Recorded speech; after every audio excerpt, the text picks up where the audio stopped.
એક સાધારણ વ્યક્તિ ઘરેથી મંદિરે જાય ને તો વિચાર કરતો કરતો જાય કે આજે શું માંગીશ, શું માંગીશ, શું માંગીશ, શું માંગીશ. અને એક વૈષ્ણવ ઘરેથી હવેલી જવા નીકળે તો મનમાં વિચાર કરે, શું આપીશ, શું આપીશ, શું ધરીશ, શું આપીશ. પ્રભુને આજે કયા સુખનો વિચાર કરીશ, એના વિચાર સાથે જે જાય ને એ વૈષ્ણવ, અને કયું સુખ માંગીશ એ વિચાર સાથે જાય એ સાધારણ ભક્ત છે. પ્રભુને પણ સુખ જોઈતું હોય ને, અને એમ થાય કે આખી દુનિયા મારી પાસે સુખ માંગે, હું કોની પાસે માંગું? અને આમ વિચાર જ્યારે આવે ત્યારે મહાપ્રભુજીના સેવકના ઘરે આવીને ઠાકોરજી બિરાજી જાય. કારણ કે આ મહાપ્રભુનો સેવક છે ને એ જ મારા સુખનો વિચાર કરી શકશે. અહીંયા નિર્ગુણી ભક્તિ કહી અને આમ માતાનો ઉદ્ધાર થયો. તૃતીય સ્કંદને વિરામ આપીએ. બોલો ગોવર્ધન નાથ કી જય, ભાગવત ભગવાન કી જય. ચતુર્થ સ્કંદ વિસર્ગ લીલા. વિવિધ પ્રકારનું સર્જન એ જ વિસર્ગ છે. 4 પ્રકરણ મહાપ્રભુજીએ પાડ્યા ચતુર્થ સ્કંદના. 31 અધ્યાયમાં કથા છે. 4 પ્રકરણ: ધર્મ, અર્થ, કામ અને મોક્ષ. જેને ચતુર્વિધ પુરુષાર્થ આપણે કહીએ છીએ. દરેક વ્યક્તિ આ ચારેયની કામના રાખે છે. દરેકને જીવનમાં ધર્મ જોઈએ છે. ગમે તેવો પાપી હોય, નાસ્તિક હોય, ભગવાનમાં ન માનતો હોય, પાપમાં રત રહેતો હોય, કોઈ ગુણ જેની અંદર ન હોય, એવો વ્યક્તિ પણ ઈચ્છા તો ધર્મની જ રાખે છે. કોને અધર્મ જોઈએ? બધા આગળ ખોટું બોલતો હોય, કોઈ એમ ઈચ્છે મારી સામે કોઈ ખોટું બોલે, એને તો સત્ય જ જોઈએ ને. બધા આગળ ગુસ્સો કરતો હોય, કોઈ એમ ઈચ્છે મારી સામે કોઈ ગુસ્સો કરે, એને તો શાંતિ જ જોઈએ ને. બધાને છેતરતો હોય, કોઈ એમ ઈચ્છે કે મને કોઈ છેતરે, એને તો ઈમાનદાર જ જોઈએ ને. તો ધર્મની બધી બાબતો તો ઈચ્છે છે. કોણ અધર્મને ઈચ્છે છે આ દુનિયામાં? અધાર્મિક વ્યક્તિ પણ ઈચ્છા તો ધર્મની જ રાખે છે. એટલે કે ધર્મ કલાક બચે છે એટલે કરવાની કોઈ એક્ટિવિટી નથી, આપણા લાઈફની ડિમાન્ડ છે, આપણા જીવનની માંગ છે. દુનિયામાં ભલે લોકો એમ કહેતા હોય કે સારા વ્યક્તિની કદર નથી, અરે આખી દુનિયા સારાને જ ગોતે છે. અરે તમારા ઘરમાં નળ બગડે ને તો બીજાને શું પૂછો? કોઈ સારો પ્લમ્બર ધ્યાનમાં છે? કોઈ સારો દરજી ધ્યાનમાં છે? કોઈ સારો ડોક્ટર ધ્યાનમાં છે? ક્યારે કોઈ એમ કીધું કોઈ ખરાબ ડોક્ટર ધ્યાનમાં ખરું મારે બતાવવા જવું છે? કોઈ ખરાબ નહીં ઈચ્છે છે, સારાની જ કદર છે. પણ આપણે સમય પહેલા ને યોગ્યતા પહેલા આપણને સારા માની લઈએ છે, એટલે આપણી કદર નથી હોતી. તમે યોગ્ય થશો તો લોકો તમારી પાસે આવવાના જ છે. એટલે યોગ્યતા માટેના પ્રયાસ વધારો, લોકો પાસેની અપેક્ષા એટલી ન રાખો. તમે યોગ્ય બનશો એટલે લોકો દુનિયાના કામની વસ્તુ લઈને એવરેસ્ટ પર ચડી જશો ને તો ત્યાંય લોકો તમારી પાછળ આવશે.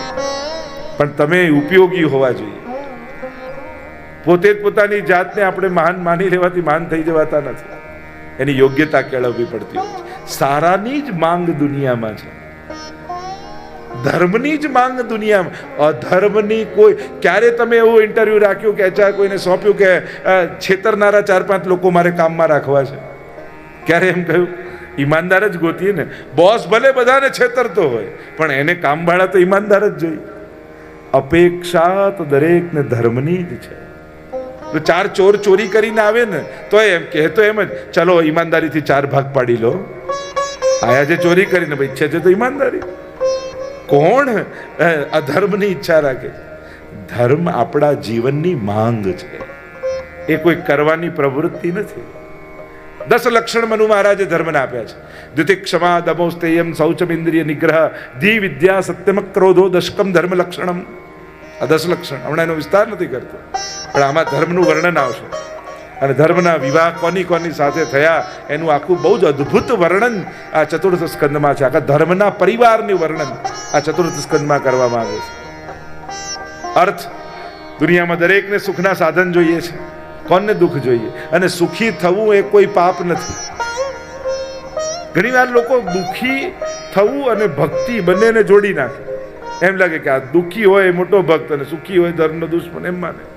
અરે ના, રાજા મહારાજાઓની જ કથા છે ને ભાગવતમાં. તમે જેટલી કથાઓ વાંચો બધા રાજા મહારાજાઓની જ છે. એટલે દુઃખ અને ધર્મ એને કોઈ મેળ નથી, સુખ અને પાપ એને કોઈ મેળ નથી. અને સમાજ જ્યાં સુધી સુખનો વિરોધ કરતો રહેશે ત્યાં સુધી એ જ સમાજને દુઃખી રાખવામાં ભાગીદાર છે. સુખ માટેનું પ્રોત્સાહન હોવું જોઈએ. દુનિયાનો સર્વે સુખી ન સંતુ, આપણા વેદ તો એમ કહે કે આખી દુનિયા સુખી થાય, એવી પ્રાર્થનાઓ આપણે ત્યાં છે. એટલે સુખી વ્યક્તિનો વિરોધ કે ઈર્ષા ન થવી જોઈએ, એની પ્રેરણા લેવી જોઈએ. ખબર છે કઈ રીતે સુખી થયા છો તો થાને તું કોણ ના પાડે છે? ચોખ્ખું કે તારા ઘણીવાર આપણી અનાવડતને આપણે સારા સારા શબ્દોના કપડાં પહેરાવીને ઢાંકી દઈએ. કમાવાની ત્રેવડ ન હોય ને આપણે તો સંતોષી માણસ, આપણે તો આટલા, ચોખ્ખું કે કમાવાની આવડત નથી, પોતાને લડવાની તાકાત ના હોય ને પેલાની સાથે. હવે એના જેવું કોણ થાય, જવા દો ને. ચોખ્ખું કે લડવાની તાકાત નથી. પણ માણસ પોતાની અનાવડતને પણ એવા સારા સારા શબ્દોના કપડાં પહેરાવીને છુપાવી દે અને એમાં પોતાને છેતરી લેતો હોય છે માણસ. એટલે સાવધાન થવું પડે કે આ મારી જાતને છેતરું છું અને મારી અનાવડતને ઢાંકવું છું કે ખરેખર મારી અંદર કરુણા છે, એ વિચાર એને કરવાનો છે. ક્ષમા વીરસ્ય ભૂષણમ. ક્ષમા એ વીરનું ભૂષણ છે, કાયરનું નહીં. કાયર માટે તો દૂષણ છે. અર્થ, કામ, દરેકના જીવનમાં કામનાઓ છે અને મોક્ષ, દરેકને મુક્તિ જોઈએ છે. દુનિયાના દરેક માણસને જે મેળવ્યું છે એનાથી છોડીને આનંદ આવે છે. ગમે તેટલું મોટું ઘર બાંધો પણ એ જ ઘરમાંથી તમને 1 વર્ષ સુધી કોઈ ફરવા ન લઈ જાય તો આખું ઘર માથે લઈ લો કે નહીં? શું ઘરમાં જ રહેવાનું છે ને એમાં જ બહાર તો ચાલો? કેમ? આ ઘર તો તે જ તો બંધાવ્યું, આટલી માનતાઓ રાખીને, આટલા જાપ કર્યા અને વ્રત કર્યા, હવે ઘરમાં મજા કર. પણ એને છોડીને મજા આવે છે. મહેલ જેવું ઘર બાંધીને આપણને આનંદ ક્યાં આવે? નેચરોપેથીમાં હમણાં રહીને આવ્યો ને એટલો ફ્રેશ થઈ ગયો. લાઇટ નહીં, પાણી નહીં, ઓર્ગેનિક ફૂડ ના. અરે આમાં જ મજા આવતી હતી, બાંધવાની જરૂર શું હતી? પણ મેળવેલું હોય એનાથી છોડીને મુક્તિ મનુષ્યનો સ્વભાવ છે. એમ થાય એક બાળક થઈ જાય તો સારું, બાળક થઈ જાય, આ સ્કૂલે જાય તો શાંતિ. પછી એમ થાય બેનો કેમ આના માટે તો માનતાઓ રાખી, જાપ પાઠ ને પૂજાઓ કરાવી હતી કે એક થઈ જાય. પેલું કે ને કે પેલું બાળક માટે રાંદલ તેડે પણ બાળક થઈ જાય પછી એને કોઈ ના તેડે. એવું થાય, બાળક થાય એના માટે બધા તેડાવે પણ એને પછી કોણ તેડવા દે? પેલો કે તું રાખ, પેલો કે તું રાખ. મૂળ વાત એ છે જે મેળવો છો એનાથી મુક્તિ દરેક વ્યક્તિ છે. મુક્તિ સ્વભાવ છે. સીધી વાત, તમે જોબ પર કમાવતા હો પૈસા ત્યારે વધારે મજા આવે કે શોપિંગમાં વાપરવા ગયા હો ત્યારે વધારે મજા આવે? મુક્તિ જ ગમે છે, વાપરીને જ આનંદ આવે છે. તો ચારે પુરુષાર્થ, ચારે પ્રકરણ, ધર્મ, અર્થ, કામ અને મોક્ષ. ધર્મ પ્રકરણમાં દક્ષ યજ્ઞની કથા આવી. બોલો નર નારાયણ ભગવાન કી જય. બોલો યજ્ઞ નારાયણ ભગવાન કી જય. આગળ અનેક પ્રકારની કથાઓના વર્ણન આવ્યા. ધર્મ પ્રકરણમાં દક્ષ યજ્ઞની કથા આવી. મહાદેવજી સાથે વિરોધ થયો અને યજ્ઞનો વિધ્વંસ થઈ ગયો. કારણ કે વૈષ્ણવા નામ યથા શંભુ, વૈષ્ણવતા મહાદેવજી પાસે શીખો એમ કહ્યું. અને જ્યારે વૈષ્ણવનો વિરોધ કરી સત્કર્મ પણ કરવામાં આવે ને તો ભગવાન એ સફળ થવા દેતા નથી. એટલે ક્યારે પણ આપણી ભક્તિ, આપણા મનોરથ, આપણી કથા, આપણા કોઈ પણ અલૌકિક કાર્યો કોઈની જોડે સ્પર્ધામાં નહીં કરવા. આપણે પેલા કરતા સારું કરીને બતાવી દેવું છે, એના કરતા મોટો 56 ભોગ કરીને બતાવી દેવો છે. ત્યારે એના કરતા મોટો કરવો છે કે ઠાકોરજીને પ્રસન્નતા થાય એના માટે કરવો છે. નક્કી કરી લે પહેલા. કારણ કે એ 56 ભોગ પછી ઠાકોરજીનો નહીં કહેવાય, પેલાનો કહેવાશે.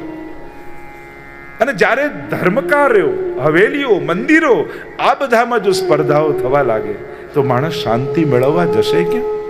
અને આવી સ્પર્ધા જ્યારે થતી હોય ને ત્યારે એમાં ક્યારે સહભાગી નહીં થવું. કારણ કે ક્યાંક સત્કર્મના નામે દુષ્કર્મ થાય છે. સ્પર્ધાત્મક કોઈ પણ કાર્યોમાં બને તો એનાથી અળગા રહો. કોઈ પ્રપંચમાં પડો ને, અને કમથી કમ કોઈ પણ ધાર્મિક પ્રપંચમાં તો ક્યારેય નહીં પડો. કારણ કે એના સહભાગી થઈ આપણે એને પ્રોત્સાહિત કરીએ છીએ. અહીંયા દક્ષ યજ્ઞનો વિનાશ કર્યો છે એની કથા આવી.